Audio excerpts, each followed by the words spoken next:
Shalom, salam damai, berkah dalam.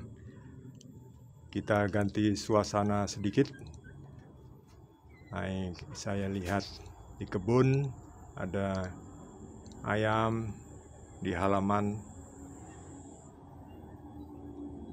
Topik kali ini adalah mengenai persembahan dari janda miskin. Mari kita baca perikopnya. Persembahan seorang janda miskin. Pada suatu kali, Yesus duduk menghadapi peti persembahan dan memperhatikan bagaimana orang banyak memasukkan uang ke dalam peti itu. Banyak orang kaya memberi jumlah yang besar. Lalu datanglah seorang janda yang miskin dan ia memasukkan 2 peser, yaitu 1 duit. Maka dipanggilnya murid-muridnya dan berkata kepada mereka, "Aku berkata kepadamu, sesungguhnya janda miskin ini memberi lebih banyak daripada semua orang yang memasukkan uang ke dalam peti persembahan. Sebab mereka semua memberi dari kelimpahannya, tetapi janda ini memberi dari kekurangannya, semua yang ada padanya, yaitu seluruh nafkahnya." Demikianlah sabda Tuhan. Terpujilah Kristus. Kita lihat sedikit videonya. Many rich people threw in large amounts, but a poor widow came and put in 2 very small copper coins, worth only a few cents.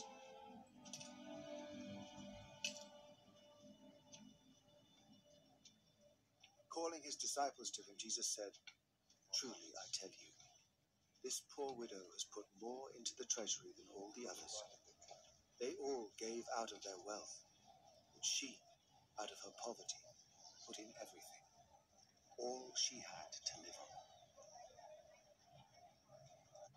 Many rich people. Sini Yesus memberitahukan bahwa orang-orang kaya memberikan persembahan dari kelebihannya, dari sisa-sisa. Tetapi janda tua itu, janda miskin ini, memberikan dari kekurangan.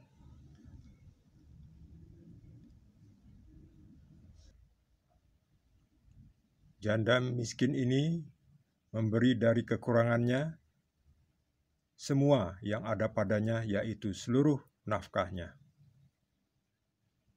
Kalau memberikan kepada Tuhan, jangan hitung-hitungan. Bukan berarti kita tidak boleh berhitung, karena kita juga perlu membayar biaya kehidupan.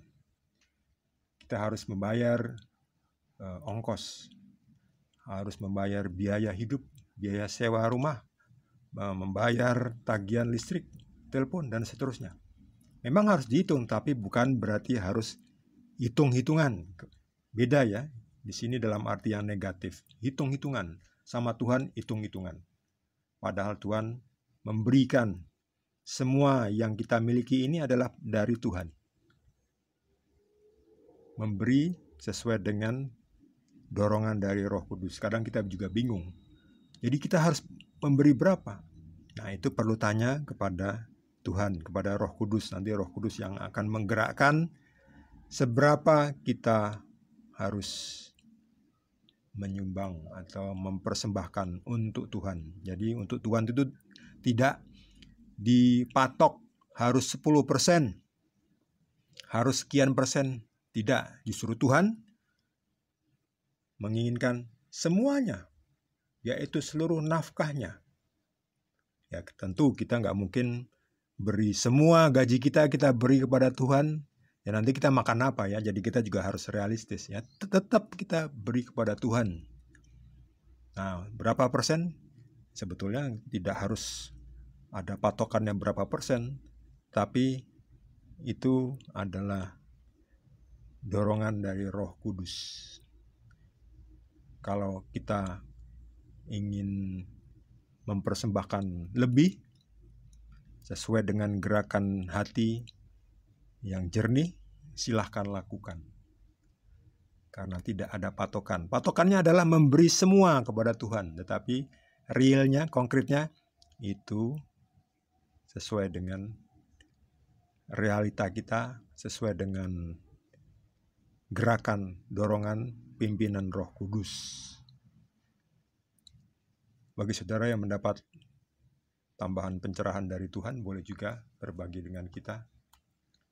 Yang belum subscribe, jangan lupa di subscribe dan juga di like. Kita akan lanjutkan dengan perikop berikutnya. Terima kasih. Tuhan Yesus berkati kita semua.